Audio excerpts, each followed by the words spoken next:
बिस्मिल्लाहिर्रहमानिर्रहीम, अस्सलाम वालेकुम। विनस स्पोर्ट्स के साथ आपका मेज़बान शहज़ादा मोइन हाज़िर है और हम अपने प्रोग्राम में क्रिकेट, हॉकी, फुटबॉल और दीगर खेलों पर बात करते हैं और इसके साथ कोशिश करते हैं जो खेल ग्रास रूट लेवल पर खेले जाएं उसको अपने प्रोग्राम का हिस्सा बनाएं।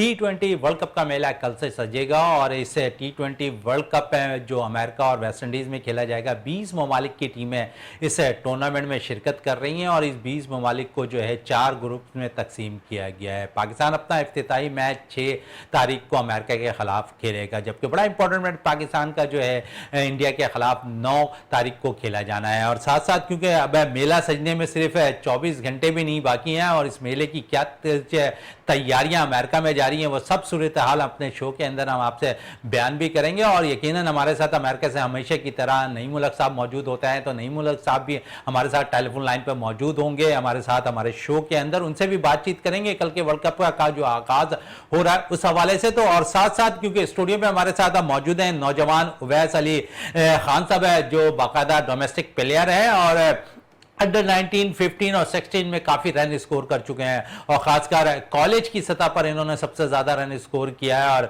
उन्होंने बाकायदा तौर पर 1158 रन स्कोर किए हैं, जहां पर 950 से इन्होंने किए हैं और साथ साथ 3 सेंचुरियां जो है वो स्कोर करते हुए दिखाई दी हैं। वैसे तो इसके बाद बात करेंगे, टेलीफोन लाइन पर हमें ज्वाइन कर लिया है नईम उल हक साहब ने अमेरिका से। नईम उल हक साहब की तारीफ जाते हैं और उनसे बात करते हैं। नईम साहब, सबसे पहले तो बहुत बहुत शुक्रिया आपका वीनस स्पोर्ट्स में टाइम देने का। कल से बाकायदा आगाज हो जाएगा world cup T20 tournament ICC का और जहां 20 ममालिक की टीमें शिरकत कर रही हैं और आप भी वहां पर मौजूद हैं अमेरिका में। क्या कुछ तैयारियां उरूज पे दिखाई दे रही हैं इस वर्ल्ड कप के हवाले से? और यूनाइटेड स्टेट और कनाडा का इफ्तिताई मैच खेला जाना है पहला। जी, थैंक यू वेरी मच कि आपने एक दफा फिर मुझे मौका दिया। पहले तो जो बैठा हुआ है आपके स्टूडियो में सबको सलाम। तैयारियां तो पहले भी हम इस बात पे बात कर चुके हैं। तैयारियां तो ज़बरदस्त हैं जी, हर आदमी बड़ा एक्साइटेड है, स्पेशली जो इमिग्रेंट्स होते हैं हम पाकिस्तानी, इंडियन, श्रीलंकन्स और ब्रिटिशर्स भी बहुत हैं, वेस्ट इंडियंस। तो एक्साइटमेंट तो बहुत है और एक गेम का तो बहुत ही एक्साइटमेंट है, वो जो 9 तारीख को है उसके तो आप अगर आप टिकट्स देखें अभी तो उसकी तो प्राइस भी $1000 के करीब, एक मैच की अगर $1000 उसकी प्राइस तो पाकिस्तानी तकरीबन 60-65 लाख रुपए बनते हैं नईम उल हक साहब, अगर मैं गलत ना हो तो। तकरीबन एक जो अच्छे मतलब स्टैंड्स हैं उनकी सबकी अलग अलग प्राइस है, लेकिन उस मैच की बड़ी एक्साइटमेंट है।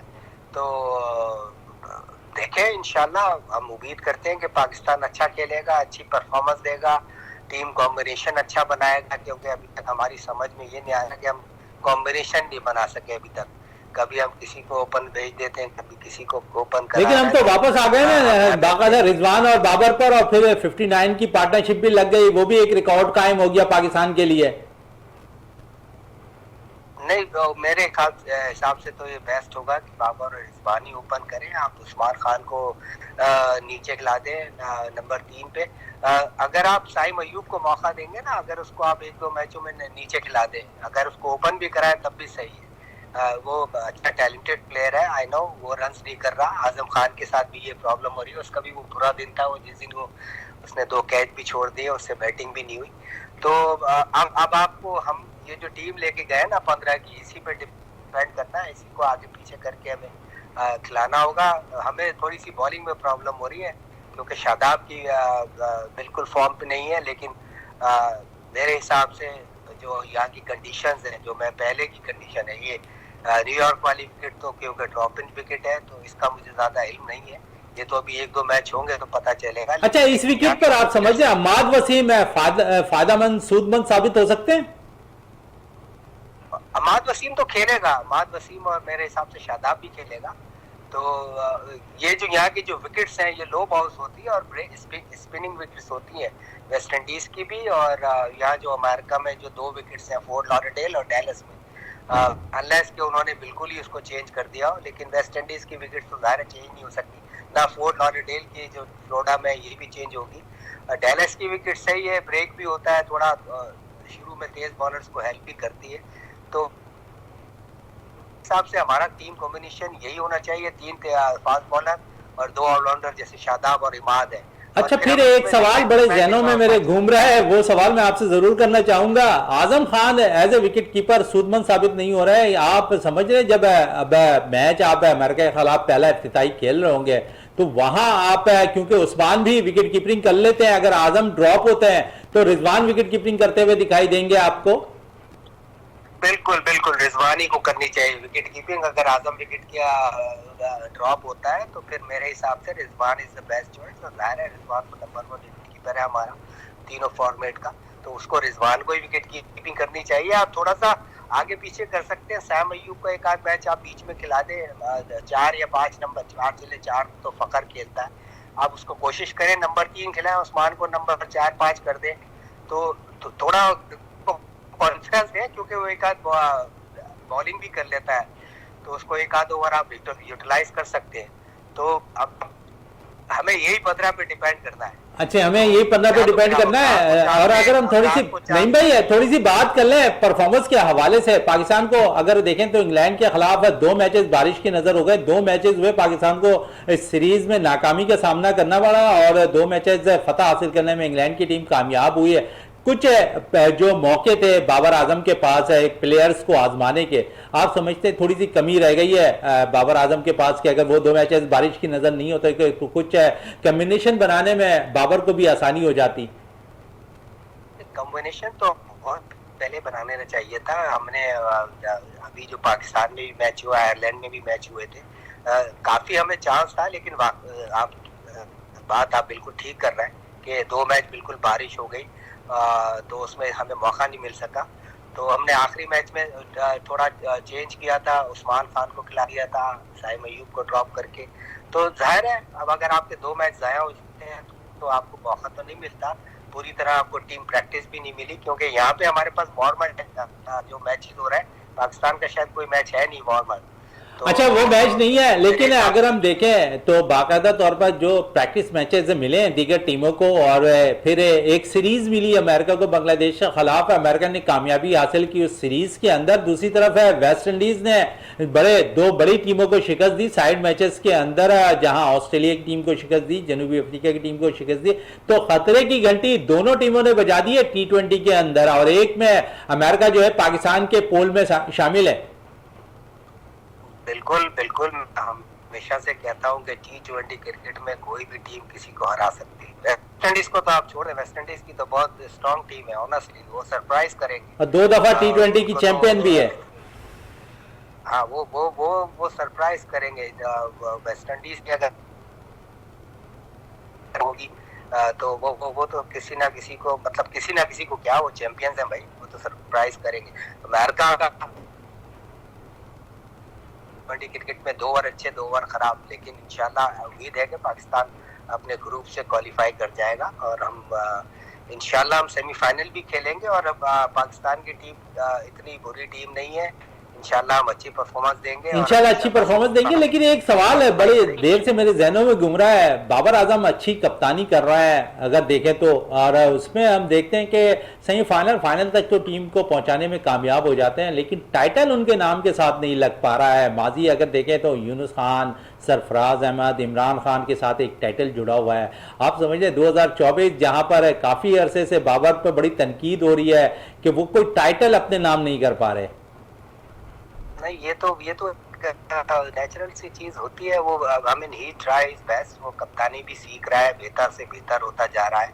आप देख लेना वहाँ पे विराट कोहली ने कोई टाइटल नहीं जीता, विराट कोहली से मतलब अभी हम बाबर और उसका कंपेयर करते हैं दोनों को, लेकिन मेरे हिसाब से तो विराट बहुत आगे है, उसकी तो 70 सम सेंचुरीज है, तो उसने भी कोई टाइटल नहीं जीता। ये टाइम होता है, लक की भी बात होती है, कभी कभी आपकी लक जो है साथ नहीं दे रही होती, लेकिन अभी मेरे हिसाब से बेस्ट चॉइस बाबर आजम ही है मेरे हिसाब से। तो चले बेस्ट चॉइस बाबर आजम ही है। नईम उल हक साहब आपका बहुत शुक्रिया, अमेरिका से हमारे साथ टेलीफोन लाइन पे मौजूद थे, आपका बहुत बहुत शुक्रिया। अच्छी गुफ्तगू कर रहे थे और अच्छी तजिया देते हुए भी आप आ रहे थे, और हमारी दुआ है कि अमेरिका से आप हमारे साथ कंटिन्यू वर्ल्ड कप में भी हमारे साथ ही रहेंगे और हमें मुख्तलिफ आगाही भी फराहम कर रहे होंगे, वहाँ के मैचेस के हवाले से खबर भी हमें बाकायदा तौर पर दे रहे होंगे। बहुत शुक्रिया आपका नईम उल हक साहब हमारे साथ टेलीफोन लाइन पर मौजूद थे। वैसे हमारे साथ बैठे हुए हैं नौजवान यंग प्लेयर हैं और जिन्होंने कॉलेज की सतह पर जो है सबसे ज़्यादा रन किए हुए, कई रिकॉर्ड्स इन्होंने अपने नाम किए हुए हैं। वैसे अगर हम बात करें कॉलेज लेवल की क्रिकेट के अंदर, तो सबसे पहले मैं एक पीछे की तरफ चला जाता हूँ। माजी में हम देखते थे कि मैट्रिक के बाद अगर लड़का परफॉर्म नहीं कर पाता था एजुकेशन के अंदर, तो वो उसके जो है जो कॉलेज में दाखला हुआ करता था वो स्पोर्ट्स बेस पे भी हो जाया करता था और वो अपने स्पोर्ट्स बेस पे अपनी टीम को, कॉलेज को ऊपर लेवल पर भी ले जाता था। लेकिन अब कुछ अरसे से हम देखते हैं कि इस चीज़ पर भी अब कोई खास तवज्जो नहीं दी जा रही, यहाँ पर भी वो सिलेक्शन नहीं हो रही। तो आप समझते हो कि यहाँ पर प्लेयर्स को भी थोड़ी सी नाइंसाफ़ी की जा रही है कि कोई प्लेयर अगर पढ़ाई में थोड़ा कमज़ोर है, अगर वो थोड़ा सा सेट होता, तो अगर वहाँ पर एजुकेशन के साथ साथ वो स्पोर्ट्स में आगे जा रहा होता है तो स्पोर्ट्स में उसका कॉलेज बेस पे अच्छे कॉलेज में दाखला हो सकता था, लेकिन अब ये चीज़ें ख़त्म हो गई हैं। जी सबसे पहले तो मैं आपका शुक्रगुज़ार हूँ कि आपने मुझे अपने शो में इनवाइट किया। जी बिल्कुल, ये एक बहुत बड़ा ड्रॉबैक है कि कॉलेज क्रिकेट नहीं हो रही है। तो मैं समझता हूँ ज़्यादा से ज़्यादा कॉलेज क्रिकेट होनी चाहिए, क्योंकि यही एक बुनियादी चीज़ होती है जिससे प्लेयर ऊपर आता है और स्कूल कॉलेज की क्रिकेट से ही वो एक्सपीरियंस हासिल करता है, अच्छे से अच्छा खेलता है। देखें, हर कोई स्कॉलर नहीं होता, कोई सिंगर होता है, कोई किसी का आर्ट्स में दिल होता है, कोई स्पोर्ट्स में होता है, तो डिफरेंट फील्ड्स होती हैं। तो जितना आप बच्चों को इसमें सराहेंगे और ऊपर जाने का उनको सपोर्ट करेंगे, तो मैं समझता हूँ कि अगर स्पोर्ट्स ये कॉलेज क्रिकेट के भी अभी टूर्नामेंट, जैसे अभी इस साल कॉलेज क्रिकेट में Bilal Bhati inter college cricket tournament हुआ, एम्पावर सुपर लीग, ये बहुत बड़े लेवल पे टूर्नामेंट्स हुए। तो मैं समझता हूँ ऐसे अगर और टूर्नामेंट्स होंगे तो अच्छे से अच्छे प्लेयर सामने आएंगे। और जो आपने बात की कि कॉलेज में दाखिले की, तो मैं समझता हूँ कि देखें, जैसे मैंने बात की कि हर कोई स्कॉलर नहीं होता, कोई स्पोर्ट्स में भी होता है, डिफरेंट फील्ड्स हैं, तो उसमें भी बच्चे को सपोर्ट करना चाहिए, ताकि अगर इसी स्टेज से सपोर्ट किया जाएगा तो बच्चा आने वाले वक्तों में पाकिस्तान की भी नुमाइंदगी करते हुए नजर आएगा। अच्छा Bilal, under 19 college cricket tournament में आपने सबसे ज़्यादा रन किए हुए हैं, 1158 रन है आपके 50 में से जो है 9 मैचेस में 50 के सेंचुरियाँ, निफ सेंचुरियाँ आपकी, 3 सेंचुरी आपने बनाई हुई है। तो किसको फॉलो करते हो, कौन से बैटर्स को फॉलो करते हो आप? जी 3 बैट्समैन मुझे पसंद हैं और सबसे पहले तो मैं बाबर आजम का नाम लेना चाहूँगा, जो कि मुझे बहुत टेक्निकली साउंड प्लेयर लगते हैं और मैं उनकी बैटिंग को बहुत पसंद करता हूँ। और जावेद मियांदाद का मैं नाम लेना चाहूँगा, क्योंकि वो एक बहुत ही ब्रेनी क्रिकेटर हम सुनते आ रहे हैं कि जिस तरह वो बॉलर्स के साथ इंटरेक्शन होता था, कीपर्स के साथ इंटरेक्शन होता था, जिस तरह वो खेलते थे, इनिंग्स को बिल्ड करते थे। और तीसरा नाम मैं लेना चाहूँगा जो मोहम्मद अजहरुद्दीन, इंडिया के साबिक कप्तान रह चुके हैं। उनका मुझे स्टाइल बहुत पसंद था खेलने का, क्योंकि जिस तरह वो मुताया मुरलीधरन या शेन वॉन, जो कि बहुत बड़े बॉलर्स थे अपने वक्त के, उनको जिस तरह वो मिड ऑन मिड विकेट के दरमियान जो फ्लिक शॉट मारा करते थे बआसानी, उनको जो रिस्टी मैजिशियन कहा जाता था, तो उनकी बैटिंग मैं फॉलो करता हूँ और कोशिश यही होती है मैचेस से पहले इनकी बैटिंग देखूं और अपना एक माइंड प्रिपेयर करूं। अच्छा, माइंड को आपको बनाना भी पड़ता है। अब हम देखते हैं पाकिस्तान क्रिकेट बोर्ड बहुत से मैचेस ग्रास रूट लेवल पर जो है कराना शुरू कर दी है। माजी में ये चीज़ें ख़त्म हो गई थी, अंडर 13 टूर्नामेंट ख़त्म कर दिया गया था, अंडर 15, अंडर 19 टूर्नामेंट, लेकिन अब ये कंटिन्यू शुरू हो गए। हमने देखा 13 भी शुरू हुई, 15 भी और 19 भी। तो आप समझिए यहाँ से ग्रूम होने में मज़ीद और नौजवान प्लेयर्स को मौका फराम होगा।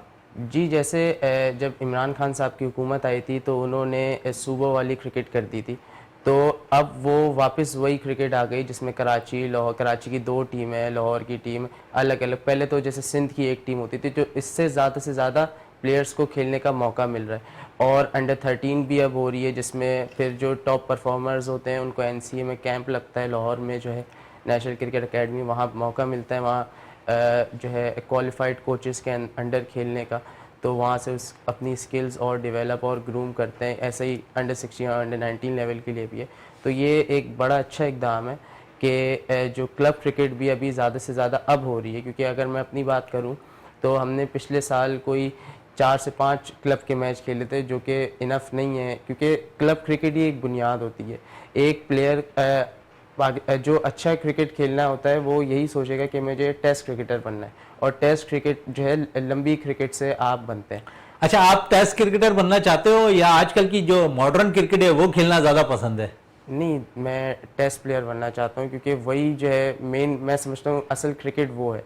क्योंकि कहते हैं ना कि आप हिट करना तो आसान है, रोकना मुश्किल होता है। चलें, हिट करना तो आसान है, रोकना मुश्किल है, लेकिन वैस हमारे साथ मौजूद है। वैस एक ऐसे हॉकी प्लेयर के, लेजेंड के बेटे हैं जो हॉकी का बहुत बड़ा नाम है पाकिस्तान का। पाकिस्तान के लिए असिस्टेंट कोच की भी खिदमात वो अंजाम दे चुके हैं। मोहम्मद अली साहब हमेशा हमारे साथ टेलीफोन लाइन पे भी मौजूद होते हैं, हमारे स्टूडियो भी मौजूद हैं। ये उनके बेटे हैं और हॉकी इन्होंने चॉइस नहीं की, इन्होंने क्रिकेट खेलना ज़्यादा पसंद किया और क्रिकेट में काफ़ी नाम भी पैदा कर रहे हैं। जैसे वालिद साहब है हॉकी में, जिस तरह उन्होंने नाम पैदा किया हुआ है अपना, इसी तरह वैस भी नाम पैदा करते हुए दिखाई दे रहे हैं और खासकर ग्रास रूट लेवल पर काफ़ी रन अप कर चुके हैं। उम्मीद है कि पाकिस्तान के लिए भी रिप्रेजेंट बहुत जल्द करते हुए भी दिखाई देंगे। वैसे बात कर रहे थे हम खासकर ग्रास रूट लेवल क्रिकेट की, और पाकिस्तान क्रिकेट बोर्ड ने अब 4 डेज क्रिकेट को ज़्यादा तवज्जो देनी शुरू कर दी है कि डोमेस्टिक क्रिकेट के अंदर जो 4 डे क्रिकेट है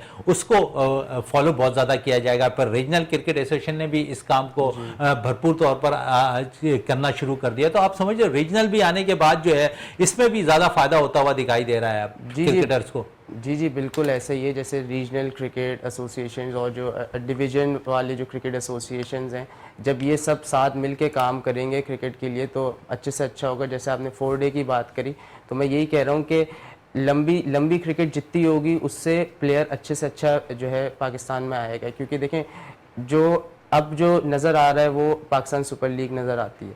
तो हर नौजवान की ख्वाहिश होती है कि हम पाकिस्तान सुपर लीग में खेलें, PSL में खेलें और लीग्स में जाएं। क्योंकि जो असल क्रिकेट है उसका नाम नहीं लिया जा रहा फर्स्ट क्लास क्रिकेट का, और फर्स्ट क्लास क्रिकेट का प्लेयर बनता ही ये लंबे फॉर्मेट की क्रिकेट से, जो 50 ओवर है, 4 रोज़ा क्रिकेट है। तो इसमें टेम्परामेंट वाइज वो अपनी स्किल्स को और बेहतर से बेहतर करता है। तो मैं समझता हूँ ये क्रिकेट ज़्यादा से ज़्यादा होनी चाहिए, जिसकी वजह से अच्छे प्लेयर प्रोड्यूस हों। अच्छा, अब तक कौन कौन सी क्रिकेट खेल चुके हैं वैसे आप? जी मैंने अपनी क्रिकेट का आगाज़ 2018-19 से किया था, और मैंने पाकिस्तान कस्टम्स क्रिकेट एकेडमी से मैंने अपनी क्रिकेट का आगाज़ किया। मैं बतौर लेग स्पिनर वहाँ खेलता था, लेकिन फिर जो है एज अ बैट्समैन जो है मेरे कोचेस ने आइडेंटिफाई किया कि वो ज़्यादा अच्छा कर सकता है बैटिंग में, तो मुझे बैटिंग में फिर उन्होंने सिखलाई। और फिर मैंने अंडर 16 का मैंने कैंप किया था नेशनल स्टेडियम में, और वो 10 दिन का कैंप था, वहाँ मैंने टॉप स्कोरर रहा था मैं। और उसके बाद मैंने अंडर 19 जोनल डिस्ट्रिक्ट मैंने खेली है, और अभी इस साल कॉलेज क्रिकेट की जो परफॉर्मेंस है, कॉलेज क्रिकेट की परफॉर्मेंस है, बड़ी ज़बरदस्त परफॉर्मेंस है। 1158 रन स्कोर कर चुके हो, इससे कॉलेज क्रिकेट के अंदर टॉप रैंकिंग में हो। और वैसे वालिद आपके हॉकी प्लेयर हैं, लेजेंड हैं, आप क्रिकेट की तरफ कैसे आना हुआ? वालिद ने कभी रोका नहीं कि बेटा हॉकी खेलो, ये आप क्रिकेट की तरफ कहाँ जा रहे हो? नहीं, कभी वालिद की तरफ से कभी ऐसा नहीं, ज़ोर ज़बरदस्ती नहीं थी, उनकी तरफ से हमेशा सपोर्ट ही थी। शुरुआत में देखा जाए तो वालिद के साथ जब छोटे थे तो ग्राउंड जाते थे हॉकी के, तो शौक़ होता था। लेकिन जो सच्चाई है, जो हॉकी के हालात हैं, अब थोड़ा सा कह रहे हैं कि सूरज तुलू हो रहा है, तो जो हालात थे उस वजह से वालिद ने कभी फोर्स नहीं किया कि आप हॉकी में आएँ। हालांकि देखा जाए तो मेरे मामू भी ओलंपियन है और दूसरे भी इंटरनेशनल हॉकी प्लेयर हैं, लेकिन कभी वो ज़ोर नहीं था। लेकिन हॉकी में वैसे खेल लेता हूँ कि जैसे फ़िटनेस के लिए, क्योंकि दुनिया में सेकंड फास्टेस्ट स्पोर्ट है हॉकी, और इसमें आपका हेड टू टो सारे मसल्स इन्वॉल्व होते हैं, और जो हॉकी अच्छी खेलता है वो फिट है, मतलब क्रिकेटर से ज़्यादा हॉकी प्लेयर फिट होते हैं। तो कोशिश होती है जब भी मौका मिले हॉकी खेलें, लेकिन कभी वालिद की तरफ से ऐसा कोई नहीं था। उन्होंने कहा बेटा जो आपको करना है आप वो करें, जो करना है वो करो। और कौन से जोन से खेल रहे हो? मैं जी जोन 2 से खेल रहा हूँ। जोन 2 से खेल रहे हो, और जोन 2 से क्या परफॉर्मेंस रही है जो अभी लास्ट टाइम हमने देखा था जोन के टूर्नामेंट्स हुए थे? जी, जोन 2 से मैंने अंडर 19 खेली थी, तो उसमें हम लोग एक बार विनर रहे थे और एक बार रनर अप रहे थे। तो उसमें मेरी परफॉर्मेंस खासा मुतासर कुन नहीं रह सकी, क्योंकि उस पर सीनियर खिलाड़ी ज़्यादा थे, तो इसकी वजह से मुझे चांस इतना नहीं मिला था। लेकिन अभी मैं सीनियर डिस्ट्रिक्ट खेल रहा हूँ, और अभी ये जो कॉलेज की परफॉर्मेंस है डोमेस्टिक की, तो इससे बहुत अच्छा मेरा मौका है कि मैं वहाँ पे मुझे अच्छा चांस मिले। अच्छा, वैसे ये तो हाल अहवाल रहा तुम्हारी क्रिकेट के हवाले से। पाकिस्तान क्रिकेट पे भी थोड़ी बात कर लेते हैं। वर्ल्ड कप का आगाज़ होने वाला है कल से और 20 ममालिक की टीमें अमेरिका और वेस्ट इंडीज़ में जो 2 ग्राउंड से वहाँ पर मद्दे मुकाबिल होंगी और पाकिस्तानी टीम बाबर आजम की क़यादत में जो है वर्ल्ड कप में अपना इफ्तिताई मैच अमेरिका के ख़िलाफ़ खेलेगा। और क्या आप समझ रहे हो इस टीम के अंदर बैलेंस टीम आपको नज़र आ रही है? आपके पास अच्छे ओपनर्स भी हैं, आपके पास अच्छे मिडिल ऑर्डर भी है, आपके पास अच्छे स्पिनर्स भी हैं, आपके पास अच्छे फास्ट बॉलर्स भी हैं। क्योंकि अगर ओवरऑल देखें तो हर कोई टीम को बैलेंस रेट कर रहा है कि अच्छी बैलेंस टीम बनी हुई है, सिर्फ परफॉर्म नहीं हो पा रहा है, जो कि हमने देखा कि इंग्लैंड के खिलाफ भी हमारी कमज़ोरी नज़र आई। जी, अगर टीम आप नामों की बेसिस पे देखें जाए तो सारे बड़े नाम हैं हमारी टीम में, लेकिन जो परफॉर्मेंस का फुकदान है कि जैसे अभी आप ओपनिंग की आप बात कर रहे थे कि ओपनिंग साइम को करा रहे हैं, इसको करा रहे हैं। देखिए, वर्ल्ड कप से पहले जो कि आपका मेन इवेंट है, उससे पहले आपको जो मेन स्ट्रेंथ है उससे जाना चाहिए। अगर आप एक्सपेरिमेंट ही अभी करते रहेंगे तो कल को आपको भी वर्ल्ड कप का पहला मैच खेलना है, तो अभी मतलब डिसाइड ही नहीं है कि कौन आपका ओपनर होगा, कौन क्या होगा। तो ये मतलब पाकिस्तान जो है एक चैलेंजिंग सिचुएशन में ज़रूर है। पाकिस्तान के जो है देखिए बॉलिंग लाइनअप तो अभी भी अगर आप देखें भले वैसे रिज़ल्ट नहीं आए, लेकिन जो दीगर टीमें उनको ख़तरा है, वो खौफ है कि पाकिस्तान की बॉलिंग लाइनअप, क्योंकि पाकिस्तान कहते हैं ना कि अनप्रिडिक्टेबल टीम है, तो पाकिस्तान की बॉलिंग लाइनअप अच्छे से अच्छा कर सकती है। बैटिंग की जहाँ तक बात है तो आपके फ़खर जमान बहुत अच्छा खेल रहे हैं, Babar Azam is in a good touch, और बाकी रिजवान अच्छी बैटिंग रिजवान बहुत अच्छी बैटिंग का फिर मुजाहिरा लास्ट मैच में उस्मान को मौका मिला, उस्मान ने भी एक अच्छी थोड़ी परफॉर्मेंस दी। बात ये जो आजम खान और साइम अयूब जो स्ट्रगल कर रहे हैं, अल्लाह करे वो भी अच्छे से अच्छा परफॉर्म करें। इफ्तिखार का रोल बड़ा इंपॉर्टेंट है, जिस नंबर पे वो बैटिंग करने आते हैं तो आप समझिए वहाँ पर इफ्तिखार के लिए एक साथ देने वाला अच्छा एक बैटर ज़रूर मौजूद होना चाहिए। आजम अगर एक मैच में खेल रहे हैं तो 3 इनिंग शायद वो अच्छा नहीं खेल पा रहे हैं, फिर विकेट कीपिंग अच्छी नहीं कर पा रहे, तो ऐसा लगता है कि पहले मैच में उनकी शिरकत शायद 11 रुकनी स्क्वाड में मुश्किल दिखाई दे रही है। जी बिल्कुल, आप सही कह रहे हैं कि इफ्तिखार पे लोड है, क्योंकि वो टीम के बैकबोन की हैसियत से खेल रहे हैं, क्योंकि वो मिडिल ऑर्डर में, और अगर उनके साथ आज़म खान नहीं परफॉर्म करेंगे तो सारा बोझ उन पे आएगा, जो कि उनकी परफॉर्मेंस पे भी ख़तरा है, उन पे प्रेशर ज़्यादा होगा। तो यही है कि आज़म खान को जल्द से जल्द अच्छी परफॉर्मेंस, या आज़म खान की जगह कोई रिप्लेसमेंट ऑप्शन आपके पास क्या है। आप अगर देखा जाए तो साइम अयूब ओपनिंग स्टैंड पे वैसा नहीं कर पा रहा, लेकिन अगर आप इस चीज़ पर गौर करें, साइम अयूब एक प्रॉपर प्लेयर है जो कि प्रॉपर छक्के मारता है, तो अगर आप उसको बीच में भी यूटिलाइज करना चाहें तो आप, मैं समझता हूँ वहाँ पे भी आप आजमा सकते हैं फ़खर को। अगर आप ओपनर बेच कर और 2 डाउन पोजीशन पे साइम को एक मैच में आप आजमा सकते हैं। एक मैच थोड़ा सा अमेरिका के खिलाफ आपके थोड़ा सा हल्का मैच है, आप उस पर तजुर्बा कर सकते हैं। इंडिया के खिलाफ तो आप, मेरा ख्याल में नहीं है कि आप कोई तजुर्बा भी करें। जी बिल्कुल, क्योंकि अभी तक जितनी पाकिस्तान पिछले सीरीज़ खेल चुका है तो उसमें वो पाकिस्तान तजर्बे ही करता आ रहा है, लेकिन वो फेल होता जा रहा है। तो मैं समझता हूँ पहला मैच जो अमेरिका के खिलाफ है उसके खिलाफ भी अगर वो एक तजुर्बा कर ले, साइम को नीचे करके और फ़खर ज़मान को ऊपर खिला के, क्योंकि फ़खर ज़मान बहुत अच्छे टच में, और फ़खर ज़मान अभी टीम जब जल्दी भी ऊपर के आउट हुए थे तो फ़खर ज़मान ने अच्छा संभाला था। तो कहने मकसद है फ़खर ज़मान को अगर ऊपर चांस देते हैं और साइम को नीचे खिला के देखते हैं तो क्या पता कि ये इंडिया के मैच से पहले अच्छे तैयार हो हो। और क्योंकि मॉडर्न क्रिकेट हो गई है, बाबर भी इस चीज़ को एक्सेप्ट कर रहे हैं, लेकिन स्ट्राइक रेट पर बाबर ने कहा कि हमें बहुत तवज्जो देने की ज़रूरत है। लास्ट इंग्लैंड के ख़िलाफ़ मैच में अगर हम देखें तो बाबर जो है 163 के स्ट्राइक रेट से 161 के स्ट्राइक रेट से खेल रहे थे रिजवान, फिर 160 के स्ट्राइक रेट से उस्मान खेल रहे थे। तो आप समझिए स्ट्राइक रेट पर हमें बहुत ज़्यादा तवज्जो देने की ज़रूरत है, और फिर पावर प्ले में हमें भरपूर तौर पर उस पावर प्ले का भी फ़ायदा उठाना चाहिए। जी बिल्कुल, स्ट्राइक रेट पे जो है भरपूर तौर पर तवज्जो देने की ज़रूरत है, क्योंकि देखें अब आजकल की जो क्रिकेट है सारी कंप्यूटराइज्ड क्रिकेट है। इस पे सारा जो आपका डेटा है सारा एनालिस्ट होता है, और सारा हर एक प्लेयर की वीकनेस और उसकी जो स्ट्रेंथ है उस पर काम करके टीमें आती हैं। तो अगर आप जो है पावर प्ले में जो रन है, पावर प्ले में अगर आप रन ही कम बनाएंगे, क्योंकि T20 बहुत फास्ट क्रिकेट है, तो आगे के ओवर में आपको कैचअप करने में मसला होगा।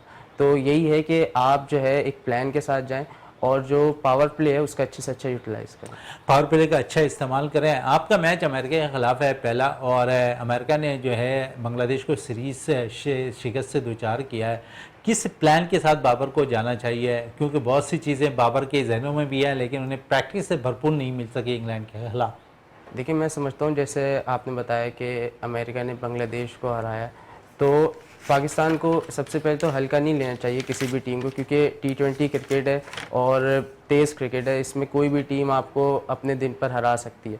तो बाबर आजम को यही चाहिए कि वो अच्छे से अच्छे प्लान के साथ जाएं, अपना जो ओपनिंग कॉम्बिनेशन और मिडिल ऑर्डर का कॉम्बिनेशन को सेट करते हुए अच्छे से अच्छी जो हिकमत अमली अपनाते हुए मैच के तरफ। बिल्कुल, बाबर आजम को अच्छी से अच्छी हिकमत अमली तय कर कर जो है अमेरिका के ख़िलाफ़ पहले मैच में ज़रूर उतरना चाहिए। और पाकिस्तान को अमेरिका के ख़िलाफ़ जो मैच है थोड़ा सा टफ मैच ज़रूर है पाकिस्तान के लिए, क्योंकि अमेरिका ने जिस अंदाज में बांग्लादेश को शिकस्त दी है, हम उम्मीद करते हैं कि पाकिस्तान के ख़िलाफ़ ऐसा ना हो, पाकिस्तान अपने इफ्ताही मैच में अमेरिका को ज़रूर शिकस्त दे। इस वक्त ब्रेक के लिए कहा जा रहा है, ब्रेक से वापस आते हैं तो गुफ्तगू को मज़ीद जारी रखते हैं।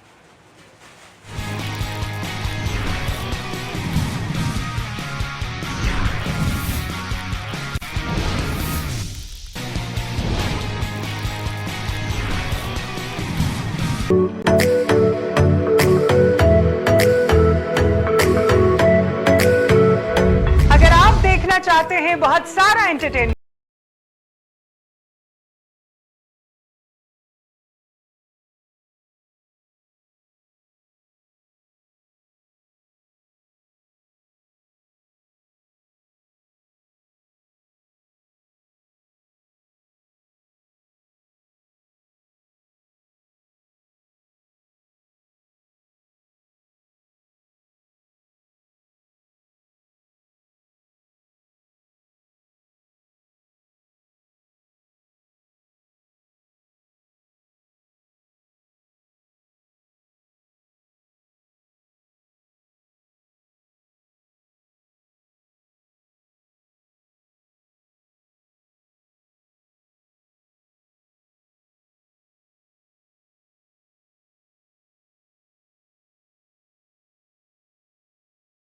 अस्सलाम वालेकुम, this is honey Siddiqui.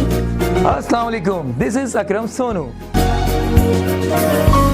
Venus TV लाए हैं आपके लिए गीतों के रंग वीनस के संग। इकबाल, खुदा के लिए जूता पहन लो और जल्दी से चलकर मुझसे शादी कर लो। कभी मैं सोचता हूँ कुछ न कुछ कहूँ, फिर ये सोचता हूँ क्यों ना चुप रहूँ। वीनस टीवी आपके लिए लेके आ रहा है इस शो में पाकिस्तानी फिल्मों और गीतों का खजाना।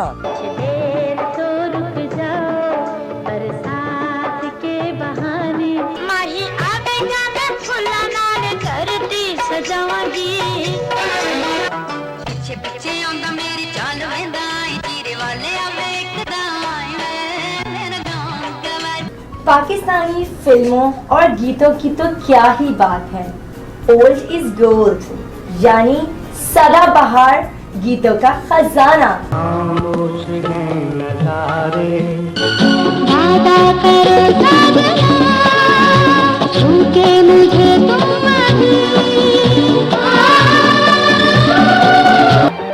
तेरे नाल मिलाया मुल्तानी कंगन पुआ दे, पूरे कर दे वादे। हर हफ्ते शाम 5 बजे देखते रहिए गीतों के रंग वीनस के संग।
के अपने शो में जिसका नाम है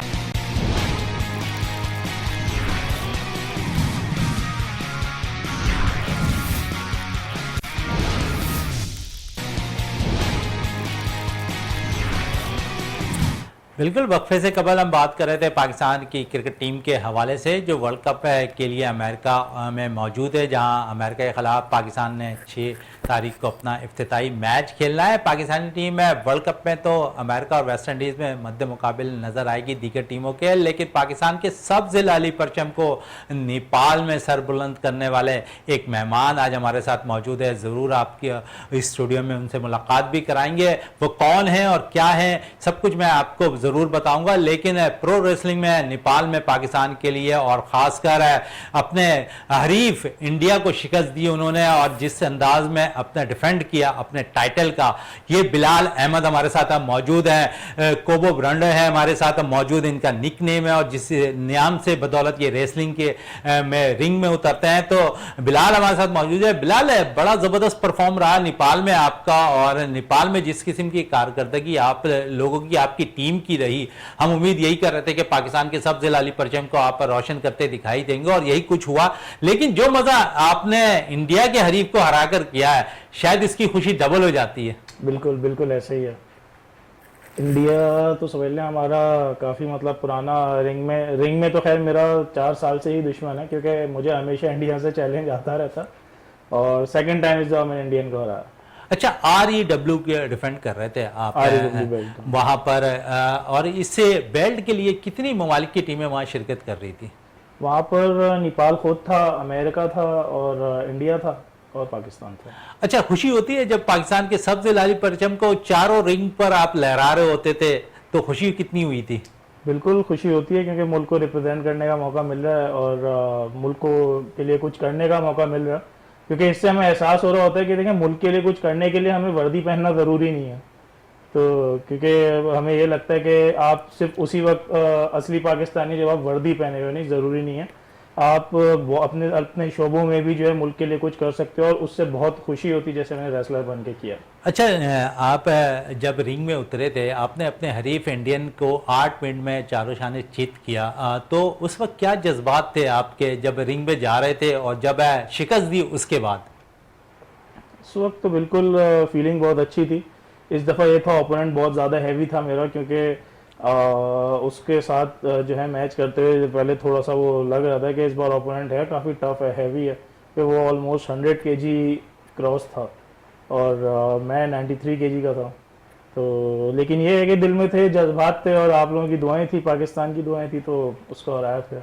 अच्छा, पाकिस्तान की दुआओं का बड़ा असर होता है और दुआओं के बदौलत शायद हम बहुत कुछ जीतते हुए भी दिखाई देता है, लेकिन ग्राउंड में मेहनत करने की ज़रूरत होती है और मेहनत करते हैं तो कामयाबी नसीब होती है। यही कुछ है बिलाल ने किया और ग्राउंड में जो बाकायदा रिंग में उतर कर जो है पाकिस्तान की सबसे लाली परचम को रोशन किया। तो बिलाल, वहाँ पर आपको क्योंकि बहुत सी चीज़ें परेशानियों का सबब भी बनती हैं और पाकिस्तान से किसी भी खेल में शिरकत करना थोड़ा सा दुश्वार इसलिए हो जाता है कि स्पॉन्सरशिप की बहुत कमी हो जाती है, तो आपको भी ये मसाइल से गुजरना पड़ा है?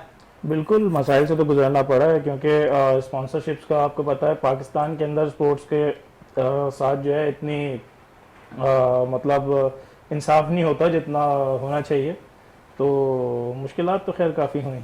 अच्छा, जीतने के बाद बिलाल आप क्योंकि अभी नौजवान अगर हम देखें तो सरदार बख्श मेहर साहब है, बाकायदा तौर पर उन्होंने सीट संभाल ली है पाकिस्तान के लिए और उन्होंने स्पोर्ट्स के हवाले से काफ़ी काम भी कर रहे हैं और हम देख रहे हैं कि स्पोर्ट्स पे कोई भी प्लेयर्स अगर उन तक जाना चाहता है, अपनी जो है दाद रसाई जो उन तक पहुँचाना चाहता है, तो वो बहुत ज़्यादा फेवर भी करते हैं। और आप समझते हैं आप भी अब तक कोई ऐसा स्टेप लिया है गवर्नमेंट सतह पर आपने कि ठीक है मैं पाकिस्तान के लिए टाइटल जीत कर आया, हमें भी कुछ सपोर्ट करें?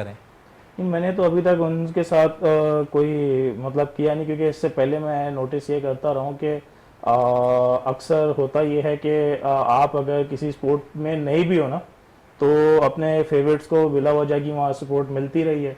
इवन इस बार भी है कि इस तरह का हादसा हुआ है।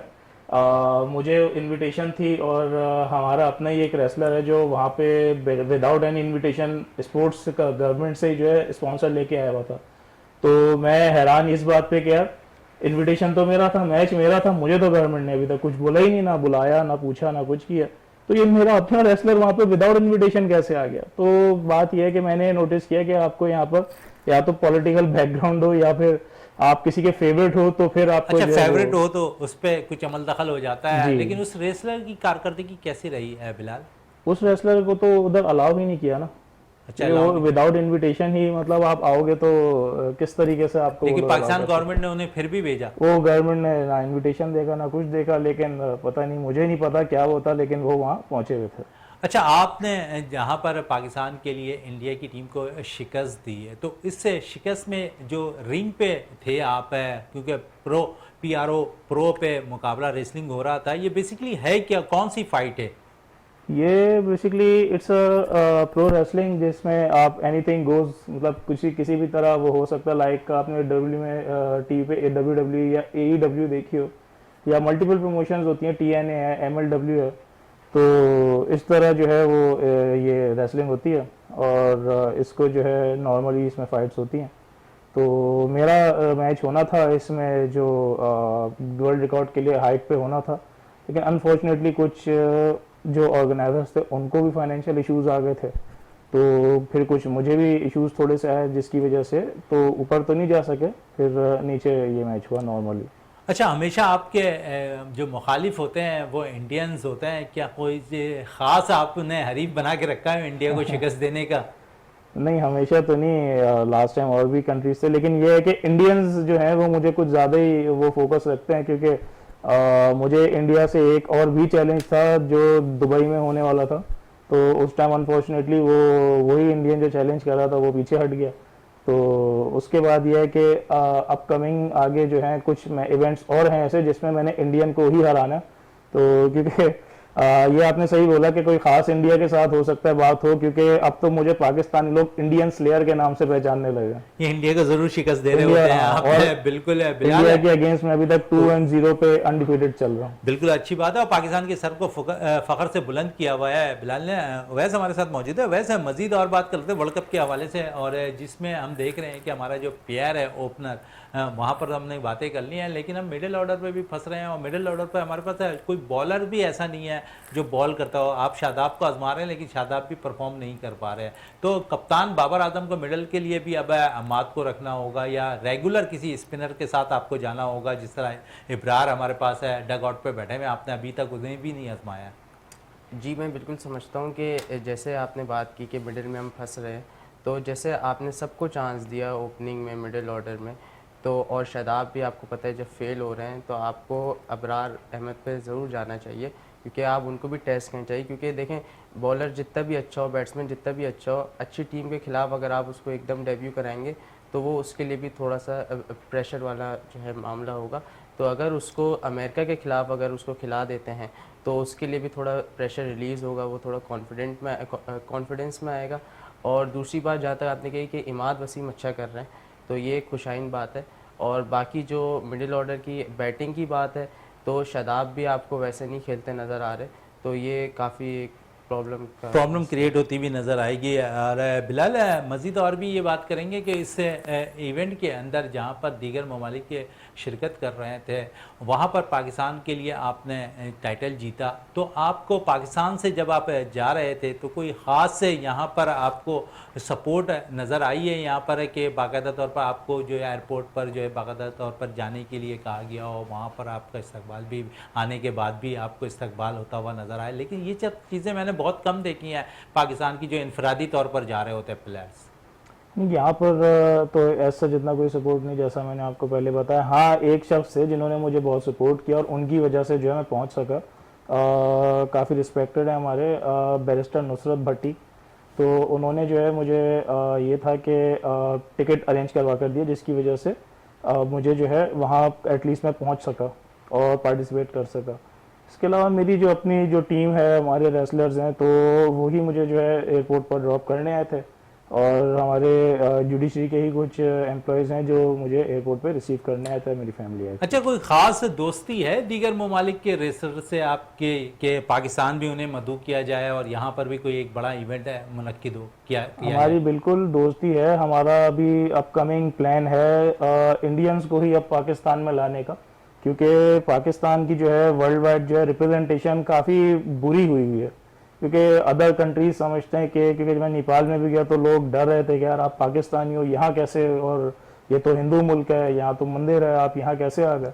तो उनका कॉन्सेप्ट होता है कि पाकिस्तानी सिर्फ इतनी बड़ी दाढ़ी वाले, हल्की मूंछों वाले और बड़ी सी वाइट शलवार कमीज पहने हुए होंगे और हर चीज़ पे उनसे लड़ेंगे और उनको सिर्फ उनका ये मतलब पूरी दुनिया का बना। तो कुछ इंडियंस ऐसे हैं जिन्होंने इंटरेस्ट दिखाया पाकिस्तान आने में, और हमारा अगस्त में प्लान है इंडिया वर्सेस पाकिस्तान में बड़े लेवल पे करवाने का, जिसमें क्योंकि इंडिया को जो है पाकिस्तान का दुश्मन मुल्क माना जाता है, और इंडियंस ही जब यहाँ पे आएंगे और पाकिस्तान की मेहमान नवाजी देखेंगे और जब वो वापस इंडिया जाएंगे तो फिर वो बताएंगे कि पाकिस्तान क्या है। तो ये हमारा एक प्लान है जो चले प्लान अच्छा है, क्योंकि अब चैंपियन ट्रॉफी भी 2025 में होने वाली है और यही अब इत्तलात है कि इंडिया की टीम पाकिस्तान ज़रूर आएगी और पाकिस्तान में मैचेस खेलेगी। तो एक अच्छा साइन रहेगा अगर वहाँ पर बाकायदा तौर पर अगर इंडियन टीम आ गई तो बहुत से रास्ते और भी खुलते हुए नजर आएंगे। और साथ साथ है क्योंकि आपका लगाव बहुत ज़्यादा रेसलिंग से है और आप भी ये भी चाह रहे हैं कि जो इंडिया की टीम है वो भी पाकिस्तान पे आए और पाकिस्तान के खिलाफ है आप लोग उनके खिलाफ मुकाबला भी करें। तो आप बेसिकली किस किस्म की डाइट रखते हैं, क्योंकि जिस किस्म की डाइट आपने इस्तेमाल की है लेकिन डाइट का बड़ा अमल दखल होता है रेसलिंग में भी? देखिए डाइट में वैसे तो ये होता है कि हम किसी शोज में बैठते हैं तो अक्सर लोग ये एक्सपेक्ट कर रहे हैं, बोलूँगा कि यार मैं आधा बकरा खाता हूँ, और ये ऐसा कुछ नहीं है।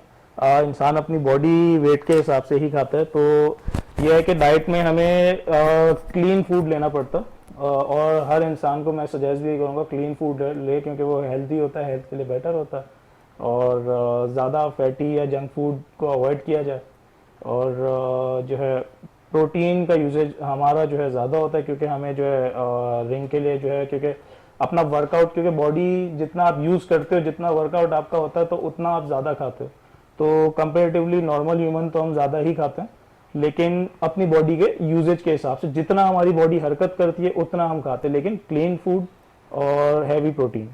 ये दो फ्रूट के आपने नाम ले लिया, हेवी प्रोटीन की भी नाम ले लिया, लेकिन बहुत से लोगों के जहनों में एक चीज़ है कि रेसल मेडिसिन भी इस्तेमाल करते हैं, क्या ये सही है? मेडिसिन तो आज के लिए कि बहुत स्पोर्ट्स में यूज़ होती हैं, और लोग अक्सर मिलते हैं तो उनका कॉन्सेप्ट होता है कि आपने कोई मेडिसिन या कुछ ली होगी, तो लेने वाले बिल्कुल लेते हैं, लेकिन ये है कि मैं इस चीज़ के थोड़ा सा अगेंस्ट हूँ। फ़ायदा है या नुकसान है? देखिए ऑन द स्पॉट आपको टेम्प्रेरी फ़ायदा तो है, लेकिन ज़िंदगी में कहीं ना कहीं जाके आपको कब आपको इफेक्ट कर दे इसका कुछ पता नहीं है। चलें कब आपको नुकसान पहुंचा दे इसका कुछ पता नहीं है। मेडिसिन है। वैसे इस टीम में जो पाकिस्तानी टीम है इसमें मोहम्मद आमिर की रिटायरमेंट के बाद वापसी हुई है, अहमद वसीम रिटायरमेंट के बाद वापस आए हैं, और दोनों प्लेयर से यही उम्मीद है कि पाकिस्तान के लिए अच्छी कारकर्दगी का मुजाहरा करें। आमिर शुरू के ओवर में अच्छी बॉल कर रहे हैं, शाहीन को थोड़ी सी हेल्प मिल जाएगी, और फिर अगर हम नीचे देखें तो हमारे पास है नसीम शाह हैं, फिर हारिस रऊफ़ है हमारे पास है। आप समझते हैं कि बॉलिंग स्टैंड भी हमारी मजबूत है, सिर्फ क्लिक करने की ज़रूरत है? जी बिल्कुल, मैं समझता हूँ कि हमारी बॉलिंग स्ट्रेंथ काफ़ी मजबूत है, और भले वो अभी वैसा परफॉर्म नहीं कर पा रही, लेकिन और जो हरीफ टीमें हैं, भले आप इंडिया को ले लें, बड़ी से बड़ी टीम, वो इस डर खौफ में है कि पाकिस्तान की टीम ऑन द स्पॉट जब चाहे कुछ कर सकती है, ऑन देयर डे बहुत अच्छा बेहतर से बेहतर कर सकती है। तो मैं समझता हूँ मोहम्मद आमिर की वापसी एक अच्छा साइन है, क्योंकि भले वो रिटायरमेंट से वापस आए, लेकिन उनमें एक्सपीरियंस बहुत है, और एक्सपीरियंस प्लेयर जो है कभी ना कभी जो है वो अच्छे से अच्छा कर ही जाता है अपनी टीम के लिए। और इमाद वसीम की जहाँ तक बात करें तो इमाद वसीम तो अभी जो आपके रेगुलर बॉलर हैं, जो अभी करंट खेलते आ रहे हैं शादाब, उनसे भी अच्छा कर रहे हैं। तो मैं समझता हूँ कि ये बहुत अच्छा साइन है इन दोनों की वापसी का, और हमारी उम्मीद भी यही कि अच्छे से अच्छा करें। अच्छा, वैसे बाबर आजम बेहतरीन कप्तान तो अब तक साबित नहीं हुए हैं, और हमेशा बाबर ने पाकिस्तानी टीम को सेमीफाइनल फाइनल तक पहुंचाया, लेकिन टाइटल उनके नाम के साथ दर्ज नहीं है। आप समझ रहे हो ये एक अच्छा मौका है बाबर के लिए कि एक अच्छी टीम सेलेक्ट होकर उन्हें मिली है, और ख़ुद उनकी भी मर्जी शामिल है इस टीम के अंदर, तो टाइटल जीतना उनका हक बनता है। जी बिल्कुल, मैं समझता हूँ। देखें, आप अगर आज से 100 साल बाद भी पाकिस्तान के बेहतरीन कप्तान का आप जिक्र करेंगे तो तब जो भी हो, लेकिन इमरान खान का नाम ज़रूर लिया जाएगा, क्योंकि उनके साथ एक टाइटल है। तो मैं समझता हूँ अगर आपके साथ एक टाइटल आ जाएगा तो फिर आपका जो भी रेशो है, विनिंग रेशो, भले आप जितना भी कम हो, वो भुला दिए जाते हैं। तो ये याद रखा जाता है कि ये रिकॉर्ड्स बाबर के नाम है, बाबर रिजवान के नाम है। जी, लेकिन कप्तानी की स्पेशली अगर बात करें तो वो भुला दिया जाता है कि ये इतने हारे, इतने सक्सेसफुल थे नहीं थे, लेकिन हाँ भाई इनके नाम वर्ल्ड कप है, तो मैं समझता हूँ ये एक बहुत अच्छी अपॉर्चुनिटी है बाबर आजम के लिए। अगर वो जीतते हैं तो बाबर आजम का एक बड़ा नाम और हो जाए। बाबर आजम का नाम और बड़ा हो सकता है अगर वो टाइटल पाकिस्तान के लिए वर्ल्ड कप 2024 आईसीसी ट्रॉफी जीत लेते हैं तो एक अच्छा इनिशिएटिव हो जाएगा। और फिर जो उन पर तनकीद होती है बाबर आजम पे कि वो एक अच्छे बैटर्स तो हैं लेकिन एक अच्छे कप्तान नहीं, वो सब चीज़ें वाजे हो जाएगा। बिलाल, अगर हम थोड़ी सी और मज़ीद बात करें तो मज़ीद और क्या क्या अभी अनकरीब जो है इवेंट आने वाले हैं आपके? हमारी ये है कि पाकिस्तान में एवरी मंथ तो हमारे लोकल इवेंट्स रेसलिंग के होते हैं, जिससे रेसलिंग की जो है आप लोगों को पाकिस्तान में ग्रोथ नज़र आ रही होगी। और अच्छा, ये जितने भी इवेंट्स हैं without any involvement of government हैं, ये प्राइवेट स्पॉन्सर्स की ही इन्वॉल्वमेंट्स हैं। और इसके अलावा ये है कि हमारा अपकमिंग इंशाल्लाह जो है इवेंट हो सकता है कि 1 साल के लिए मैं खुद यूएस जाऊं, क्योंकि यूएस में मुझे ऑलमोस्ट 250 प्लस रेसलिंग प्रमोशन से जो है इन्विटेशन आ गया है। 250 प्लस यानी कि ऑलमोस्ट 1 साल के लिए मुझे पाकिस्तान से बाहर यूएस में रेसलिंग करनी है। तो अब देखें, वो एक नया सफ़र शुरू होने जा रहा और उसमें देखें फिर क्या होता है और पाकिस्तान के हिस्से में कितनी विक्ट्रीज और कहाँ कहाँ से आती हैं। चलें, हमारी दुआ है कि पाकिस्तान के लिए विक्ट्री ज़रूर हासिल करें, आप पाकिस्तान के सब जिलाली परचम को लहराते हुए दुनिया भर में नज़र आए। लास्ट है, अगर इवेंट की बात करें पाकिस्तान के अंदर और कराची में, हमने देखा नए नाज़ाबाद में लास्ट इवेंट एक मुनक्किद हुआ था, क्या कहेंगे ऐसे इवेंट से रेसलर मज़ीद निकलेंगे? और बिल्कुल, हम लोग तो कराची के डिफरेंट एरियाज़ में करवा रहे होते हैं। नया नाज़ाबाद में लास्ट इवेंट जो हुआ था तो काफ़ी अच्छा और सक्सेसफुल रहा। उसमें कोयटा ग्लैडिएटर्स वालों ने वो उस इवेंट को करवाया था और इसमें नया नाज़माबाद वालों की खुद की भी टीम इसमें साथ शामिल थी। तो ऐसे ही लोगों की वजह से पाकिस्तान में रेसलिंग इवेंट्स हो भी रहे हैं और इससे जो है आगे मज़ीद अच्छे रेसलर्स, क्योंकि हम मल्टीपल एरियाज़ में जब इवेंट्स होते हैं तो वहीं से हमारे पास रेसलिंग सीखने के लिए बहुत एडमिशन्स आते हैं और हर एरिया से जो है पता चलता है हमको कि कितना रेसलिंग का हिडन टैलेंट जो है पाकिस्तान में भी हर गली में हर एरिया में मौजूद है। अभी तक कितना नज़र आ रहा रेशो आपको? 40 प्लस तो हमारे पास हैं, जिसमें से इवन सऊदी अरब तक से हमारे पास रेसलर जो है यहाँ पे आए हैं। इवन हमारा जो नया नाज़ाबाद से पहले जो इवेंट हुआ था उसमें सऊदी रेसलर पाकिस्तान आया था। अच्छा, सऊदी रेसलर पाकिस्तान आया था। और लेकिन अगर हम देखें तो यंग टैलेंट की अगर हम बात करें तो आपको ऐसा लगता है कि यंग टैलेंट का रुझान इस तरफ है? बिल्कुल, यंग टैलेंट का रुझान तो काफ़ी ज़्यादा जो है कॉम्बैट स्पोर्ट की तरफ है। मैं अगर क्रिकेट से भी अगर कंपेयर करूं, वैसे तो किसी स्पोर्ट से कंपेयर नहीं करना चाहिए, तो मैं हमेशा देखें एक बात बोलता हूं कि बच्चा जो है, आपने कहते हैं ना लोग गली गली में पाकिस्तान के क्रिकेट का टैलेंट है, तो ये हर बच्चा बैट पकड़ के गली में क्रिकेट खेलने से पहले ना अपने घर के बैट के ऊपर अपने भाई के साथ सबसे पहले खेलता है कुश्ती। तो टैलेंट यहाँ पर बहुत सारा, लेकिन इशू ये है कि यहाँ पर एक टाइम था प्लेटफॉर्म नहीं था और अब जो प्लेटफॉर्म है उसकी वो प्रमोशन या वो मार्केटिंग नहीं है, जिसकी वजह से कि जब हम इवेंट करवाते हैं तब लोगों को पता चलता है उसी एरिया के पाकिस्तान में रेसलिंग है और उस एरिया के लोग आते हैं सीखने के लिए, या कि सोशली बहुत ज़्यादा इसको करने के लिए जुनूनी है तो उसको बहुत सर्च करता है तो उसको हम मिलते हैं तो वो आता है। अच्छा बिलाल, हम ये भी देखते हैं क्योंकि आपने बात की सीखने की, तो एकेडमी बहुत कम है इसकी। आप समझो एकेडमी का भी रुझान अब ज़्यादा होना चाहिए कराची के अंदर, बल्कि कराची क्या पूरे पाकिस्तान के अंदर होना चाहिए। माजी में ये खेल बड़ा मशहूर हुआ करता था लेकिन शायद आहिस्ता आहिस्ता नज़र लग गई इस खेल को, पाकिस्तान के लिए बड़े टाइटल पाकिस्तान के पास रहे इस हवाले से। बिल्कुल, अकेडमीज़ तो जितनी होंगी तो उतना ज़्यादा जो है, और अब इसके लिए बात वही है कि हमारे पास इवेंट्स के लिए तो एक लिमिटेड स्पॉन्सरशिप मिल जाती हैं, लेकिन अकेडमीज़ के लिए जो है एक जो है मखसूस अमाउंट होना चाहिए, जिसकी वजह से क्योंकि रेसलिंग जो है वो एक एलीट और एक कॉर्पोरेट लेवल का गेम है। तो इसको जो है जो रेसलिंग रिंग ही है ना वो ऑलमोस्ट 10 लाख का मिनिमम बनता, तो ट्रेनिंग के लिए भी अगर हम बनाएंगे तो कॉस्ट कट करके मैक्सिमम मिनिमम भी जो है वो से 6 लाख तक तो जाएगा ही जाएगा। तो कम से कम इसकी यह है कि हर सिटी में एक ब्रांच अगर हो, तो मैं आपको बोलूँ पाकिस्तान के अंदर इतना टैलेंट है कि यहीं की अपनी प्रमोशन इतना चलेगी कि आपको WWE जाने की ज़रूरत नहीं है। बिल्कुल अच्छी गुफ्तगू कर रहा था बिलाल, और बिलाल अहमद आपका बहुत बहुत शुक्रिया। वैसे आपका बहुत शुक्रिया। प्रोग्राम का अख्ताम करते हैं इस दुआ के साथ कि पाकिस्तान में खेल और खिलाड़ी तरक्की करते रहें और पाकिस्तान का सब जिलाली परचम दुनिया भर में रोशन रहे। इसी के साथ अपने मेज़बान शहजादा मोइन को इजाज़त दें। पाकिस्तान जिंदाबाद।